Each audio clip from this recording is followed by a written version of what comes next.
Agora nós iremos para a leitura e explicação dos exercícios. Então, página 20, prática de escrita, nós vamos apenas fazer o exercício número 2 e o exercício número 3, ok? O exercício número 1 é para vocês fazerem um artigo de opinião, mas no momento vocês vão fazer só o exercício número 2 e o exercício número 3, ok? Então, o exercício número 2 fala assim: leia as afirmações a seguir e assinale T para tese e A para argumento. Então, você vai ler essas três afirmações que tem aí e você vai dizer para mim qual que é a tese e qual que é o argumento. E vai colocar o A para argumento e o T para tese.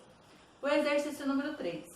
Reescreva as informações apresentadas no exercício anterior em ordem lógica, a fim de construir um parágrafo argumentativo. Lembre-se de utilizar expressões que relacionem adequadamente as informações, garantindo a coesão do texto.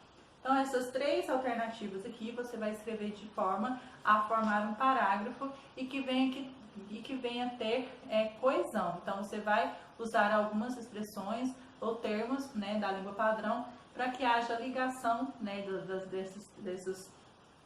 desse parágrafo, em que haja coesão, que haja compreensão deste parágrafo aí, ok? Então, prosseguindo aí, nós vamos para a página 23, tá? Exercício número 1, organize as ideias, fala assim: ironizando a própria posição, o colunista Luiz Fernando Veríssimo escreveu: não é fácil estar com suas preferências sempre em dia. Quem tem uma coluna regular na imprensa e dá palpite sobre tudo, muitas vezes só descobre o que pensa sobre um assunto quando o comenta.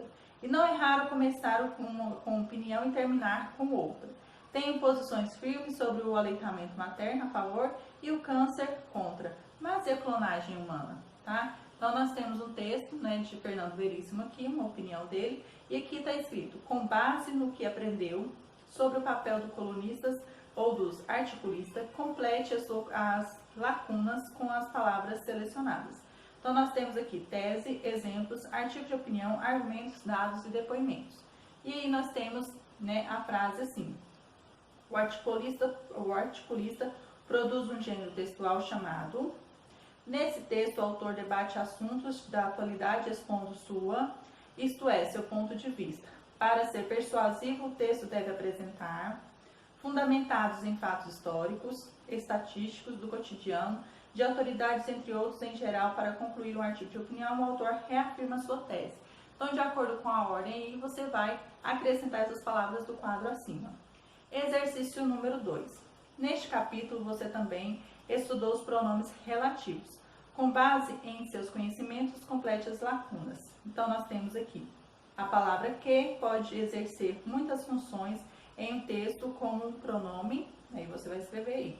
Nesse texto, recupera um termo citado anteriormente. Outra maneira de identificar o que com essa função é tentar substituir por outros pronomes relativos, tá? Nós temos aqui, e variações.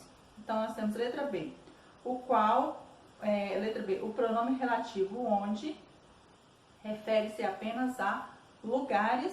Então, você vai colocar lugares o quê? Tá bom? Exercício número 3.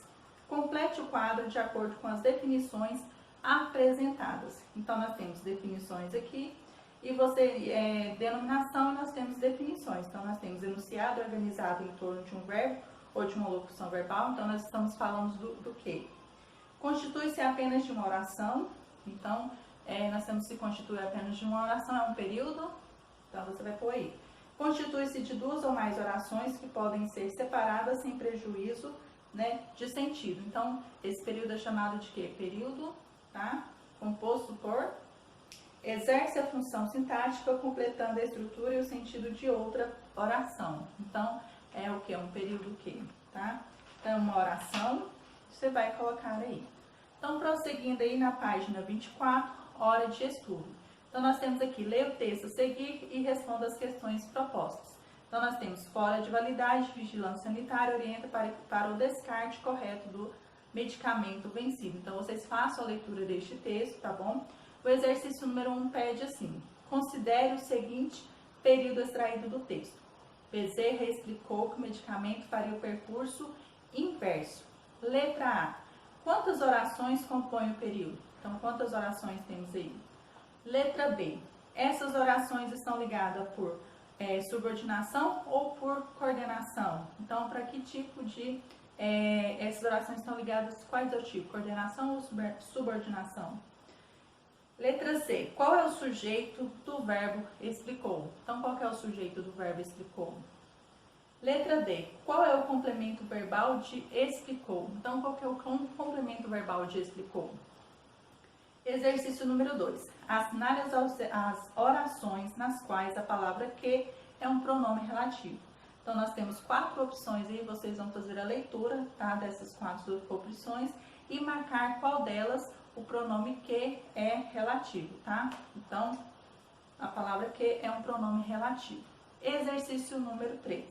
Nos períodos que assinalou no exercício anterior, substitua o pronome relativo que por outras opções possíveis. Então, você vai construir aí e vai substituir o pronome que por outros pronomes relativos que podem ser adequadamente utilizados aí. Exercício número 4.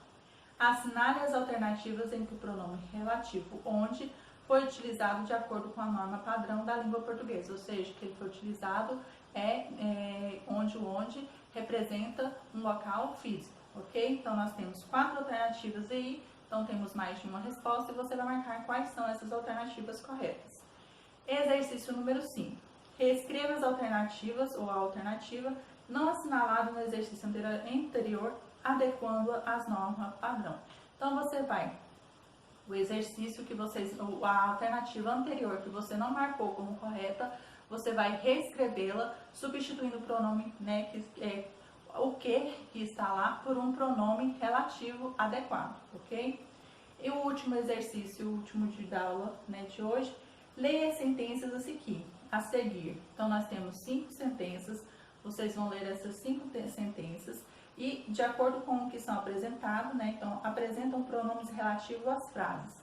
Então, nós temos 5 frases. Então, quais dessas apresentam pronomes relativos? Então, nós temos opção A, 1, 2, 3, B, 2, 4 e 5, C, 2, 3 e 5, D, 3, 4 e 5, ou E, 1, 4 e 5. Então, qual dessas as frases apresentam o pronome relativo? E aí você vai justificar a sua resposta de acordo com o que você marcou e você vai justificar a sua resposta porque elas possuem o pronome relativo aí, tá bom? Então, nos próximos vídeos darei prosseguimento fazendo a correção dos exercícios.